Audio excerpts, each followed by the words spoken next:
मानव प्रताप संस्थान के online classes में एक बार आपका पुनः स्वागत है। पिछली क्लास में हमने कुछ प्रवर्धन की विधियों के बारे में वर्णन किया था, उसके बारे में देखा था। तो इस क्लास में हम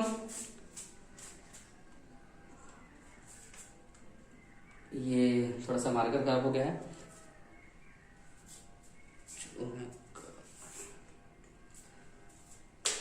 मार्कर थोड़ा सा खराब हो गया है। चलो कोई दिक्कत नहीं है, आज लिखने वाला नहीं करेंगे, अपन सिर्फ पढ़ने वाला करेंगे, ठीक है। तो हाँ, पिछली क्लास में हमने विभाजन के बारे में पढ़ा था कि विभाजन क्या होता है, ठीक है। इस वाली क्लास में हम कलम के बारे में पढ़ेंगे। देखो, हमने प्रवर्धन की 5 विधियों के बारे में पढ़ा था, ठीक है।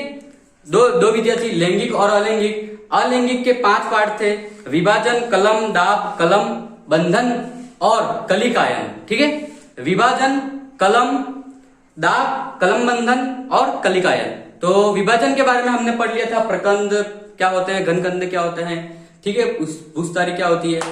लेकिन इस क्लास में हम कलम के बारे में पढ़ेंगे।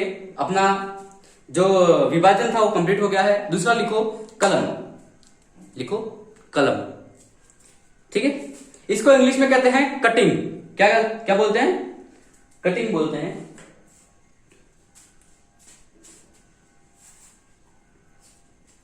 कटिंग, ठीक है। अब ये कटिंग होती क्या है, देखो आपने देखा होगा कि गुलाब की कटिंग करते हैं। गुलाब की 1 से 1.5 साल पुरानी, 1 से 1.5 इंच मोटी, ठीक है, इतनी कलम ले लेते हैं और उसको ऊपर से तिरछा काट देते हैं, ठीक है। फिर उस तिरछे वाले भाग को क्या करते हैं, जमीन में डालते हैं। क्या मैं सही बोल रहा हूं? नहीं, एक्चुअली ऐसा नहीं होता है। क्या होता है कि तिरछे वाले भाग को तो ऊपर की साइड में रखते हैं और जो नीचे से गोल भाग होता है उसको IBM रूटेक्स नाम की दवाई में डुबाकर जमीन में लगा देते हैं, जिससे कि गुलाब का नया पौधा उग जाता है, ठीक है। तो क्या होता है, ये कैसे होता है, ये पूरी प्रक्रिया बहुत लंबी है, ये आपके प्रैक्टिकल में भी है, वो हम आपको समझाएंगे। लेकिन इसमें तो थोड़ा सा आपको लिखना पड़ेगा। तो लिखो कि निचला भाग जो होता है वो समतल और ऊपरी भाग होता है वो तिरछा होता है। लिख दो एक लाइन कि निचला भाग समतल और ऊपर वाला भाग होता है वो तिरछा होता है, ठीक है।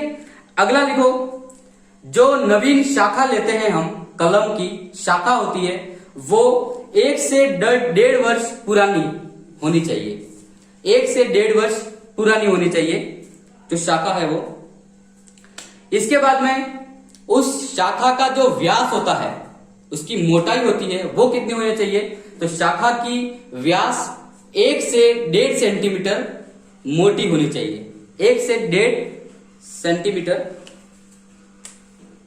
मोटी होनी चाहिए, ठीक है। अब क्या, मैं आपको एक उदाहरण के द्वारा समझाता हूं। मार्कर तो अपना खराब हो गया है, लेकिन ये अपने पास पेन है। समझ लो इसी साइज की, सेम इसी साइज की आपको क्या लेनी है, कलम लेनी है। यही मोटाई होनी चाहिए। ये 2 से 3, ये 1.5 से 2 सेंटीमीटर लगभग मोटी है। तो इसी के साइज की, और इसी की तरह इसको तिरछा काटना है यहां से, ठीक है। फिर इसको लगा देना है ऐसे लगा देना। समझ में आ रहा है? आपको दिख रहा है अच्छी तरीके से? यही समझ लो कि आपकी गुलाब की कटिंग है, ठीक है।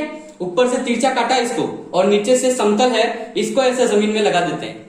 आगे अच्छी तरीके से समझ में, और भी नहीं आया हो तो अपने जब प्रैक्टिकल करेंगे तब समझ में आ जाएगा, ठीक है। समझ में आ गया? अब इसको क्या है कि रूटेक्स नाम का जो अपना ग्रोथ प्रमोटर है उसमें डुबाते हैं। जैसे एक डब्बी आती है ऐसी, उसमें ऐसे डुबा के फिर लगा देते हैं। या रूटेक्स नहीं हो तो मोम भी लगा सकते हैं, ठीक है। अब ये मोम क्यों लगाते हैं, रूटेक्स हार्मोन क्यों लगाते हैं, ये देखना। तो ये जो अपनी कलम है, इसके नीचे की साइड में तो क्या लगाएंगे अपन, रूटेक्स लगाएंगे। मतलब कि जो ग्रोथ रेगुलेटर है जो जड़ों का, उसके लिए वो लगाएंगे। और ऊपर की तरफ मोम लगाएंगे अपन। तो अब मोम क्यों लगाएंगे भैया?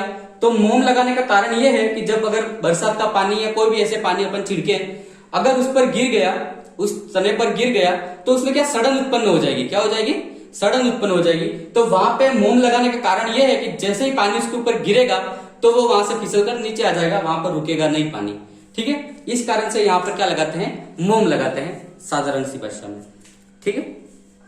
अब इसके लिए तापमान कितना चाहिए, तो 27 डिग्री सेंटीग्रेड तापमान चाहिए। तो लिखो 27 डिग्री सेंटीग्रेड तापमान चाहिए।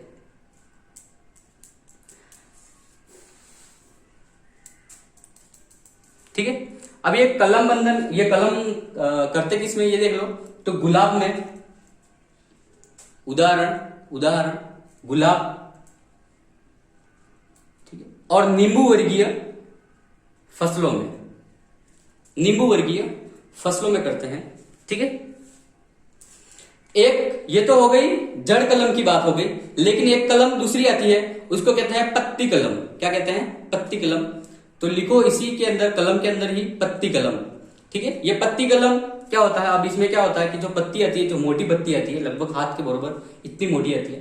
अब इसको भी ऐसे तिरछा काट लेते हैं और फिर क्या करते हैं, इसको जमीन में ऐसे लगा देते हैं, जिससे कि उससे नया पौधा तैयार हो जाता है। या पानी में ही डाल देते हैं, ब्रायोफिल्म आती है। उदाहरण लिख दो, पत्ती कलम लिख के उसका उदाहरण लिख दो, ब्रायोफिल्म, ब्रायोफिल्म।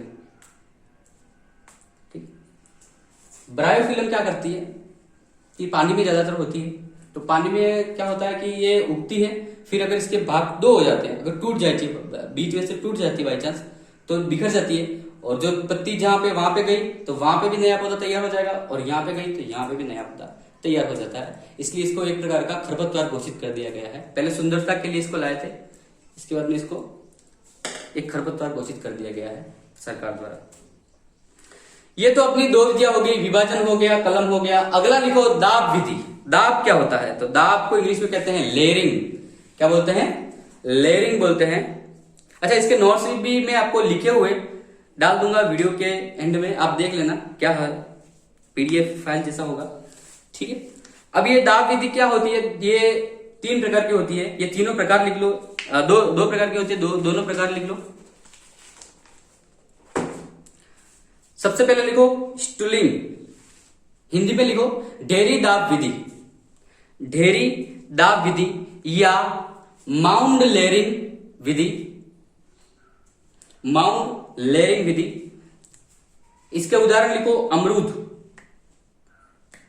उदाहरण अमरूद। अब दूसरा लिखो एयर लेयरिंग, एयर लेयरिंग या गुट्टी दाब विधि, गुट्टी दाब विधि या चाइनीज विधि, चाइनीज विधि या मार्कोटेज विधि, मार्कोटेज विधि। ये चारों विधियां मतलब एक ही नाम है ये। इसके उदाहरण लिखो लीची, नींबू और अमरूद, लीची, नींबू और अमरूद। ठीक है।